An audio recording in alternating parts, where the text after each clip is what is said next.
तुम्ही तिच्या विरुद्ध पुरावे शोधताय. मान्यच आहे चैतन्य भाऊजी. ह्या ठरला तर मग मालिकेच्या पुढील भागात अर्जुन सायलीची खेळी प्रियाच्या लक्षात आली आहे. आता पुढे एक जबरदस्त सामना पाहायला मिळणार आहे. खुश व्हायचं असेल ना तर वा. चैतन्य अर्जुनला सांगतो की प्रियाला कदाचित समजलं असेल की तुम्ही तिच्या विरोधात पुरावे जमा करत आहात, त्यामुळेच तिने तुमच्यावर जीवघेणा हल्ला केला. यावर अर्जुन ठामपणे म्हणतो की आता हे सगळं थांबणार नाही, कारण सत्य लवकरच सगळ्यांसमोर येणार आहे. दरम्यान प्रिया अजिबात घाबरलेली नसल्याचं दाखवत अर्जुन आणि सायलीला उघाडपणे धमकी देते. ती म्हणते की तिचा पहिला प्रयत्न फसला असला तरी पुढचा वार मात्र चुकणार नाही. यावर सायलीही तिला ठाम उत्तर देते की आता ती काहीही करू दे, पण तिचा शेवट जवळ आला आहे. सायली प्रियाला सुनावते की ती इतके दिवस सगळ्यांच्या भावना खेळवत होती, पण आता तिचा खेळ संपलाय. शेवटी अर्जुन तिला इशारा देतो की लवकरच तिचं खरं रूप सगळ्यांसमोर येईल आणि ती जेलमध्ये जाईल, कारण ती खरी तन्वी नसून एक फसवणूक करणारी मुलगी आहे. या व्हिडिओमध्ये सविस्तर पाहूया. सुरुवातीलाच चैतन्य अर्जुनशी गंभीर चर्चा करताना दिसतो. त्याच्या चेहऱ्यावर स्पष्टपणे चिंता दिसत असते. तो अर्जुनला सांगतो की प्रियाला कदाचित सगळं कळालं असेल, विशेषतः तुम्ही तिच्या विरोधात पुरावे गोळा करत आहात ही गोष्ट, आणि म्हणूनच तिने इतका मोठा आणि जीवघेणा निर्णय घेतला, म्हणजेच तुमच्यावर हल्ला करण्याचा प्रयत्न केला. चैतन्याचा आवाज जरी शांत असला तरी त्याच्या शब्दांमध्ये एक भीती स्पष्ट जाणवते, कारण आता परिस्थिती हाताबाहेर जात चाललेली असते. यावर अर्जुन खूप शांत पण ठाम आवाजात उत्तर देतो. तो म्हणतो की आता जे होणार आहे ते थांबवणं कुणाच्याही हातात नाही, कारण सत्य फार काळ लपून राहत नाही आणि आता ते सत्य सगळ्यांसमोर येणारच आहे. अर्जुनच्या या आत्मविश्वासातून हे स्पष्ट होतं की तो आता कोणत्याही परिस्थितीला सामोरं जाण्यास तयार आहे आणि तो मागे हटणार नाही. दरम्यान दुसऱ्या बाजूला प्रिया पूर्णपणे वेगळ्याच मूडमध्ये दिसते. ती अजिबात घाबरलेली नाही, उलट तिच्या डोळ्यांत एक वेगळाच आत्मविश्वास आणि थोडासा अहंकार दिसतो. ती अर्जुन आणि सायलीसमोर उभी राहून त्यांना सरळ सरळ आव्हान देते. ती म्हणते की तुम्हाला जर वाटत असेल की मी घाबरले आहे तर तो तुमचा गैरसमज आहे.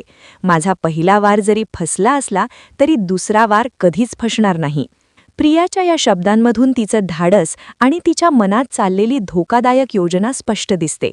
ती आता कोणत्याही थराला जाऊ शकते हेही इथे स्पष्ट होतं.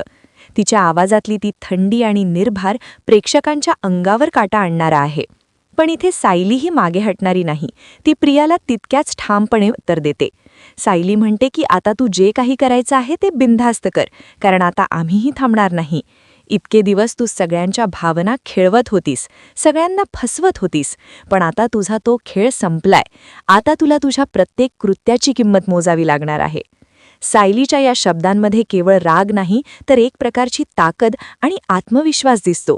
ती आता घाबरत नाही, उलट ती सत्यासाठी लढायला पूर्णपणे तयार आहे.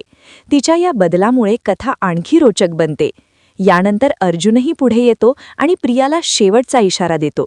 तो म्हणतो की आता काही दिवसांतच सगळं सत्य बाहेर येईल आणि संपूर्ण कुटुंबाला कळेल की तू खरी तन्वी नाहीस. तू एक फसवणूक करणारी मुलगी आहेस, जी इतके दिवस सगळ्यांना खोट्या ओळखीने फसवत होतीस. आणि जेव्हा हे सगळं उघड होईल तेव्हा तुझ्यासाठी एकच जागा उरेल, ती म्हणजे जेल. अर्जुनच्या या शब्दांनी वातावरण आणखी ताणलेलं होतं, कारण आता हा फक्त वैयक्तिक संघर्ष राहिलेला नाही, तर हा सत्य आणि असत्य यांच्यातला मोठा संघर्ष बनलेला आहे. प्रिया जरी अजूनही आत्मविश्वासाने उभी असली तरी तिच्या मनात कुठेतरी भीती निर्माण होत असल्याची हलकीशी झलकही दिसते. या सगळ्या प्रसंगांमुळे प्रेक्षकांच्या मनात अनेक प्रश्न निर्माण होतात. प्रिया पुढे काय पाऊल उचलणार? अर्जुन आणि सायली तिच्या पुढच्या डावाला कसं उत्तर देणार? खरंच संपूर्ण कुटुंबासमोर तिचं खरं रूप उघड होणार का? आणि सर्वात महत्त्वाचं म्हणजे या सगळ्या संघर्षाचा शेवट कसा होणार? या भागात भावनांचा, थराराचा आणि सस्पेन्सचा एक जबरदस्त संगम पाहायला मिळतो. प्रत्येक संवाद, प्रत्येक नजर आणि प्रत्येक निर्णय कथा पुढे नेण्यामध्ये महत्त्वाची भूमिका बजावताना दिसतो.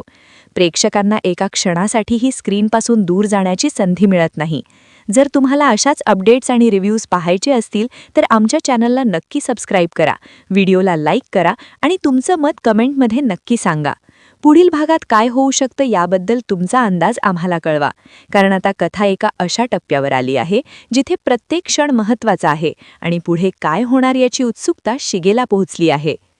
पाहत रहा कारण पुढे येणार आहे आणखी मोठा धमाका.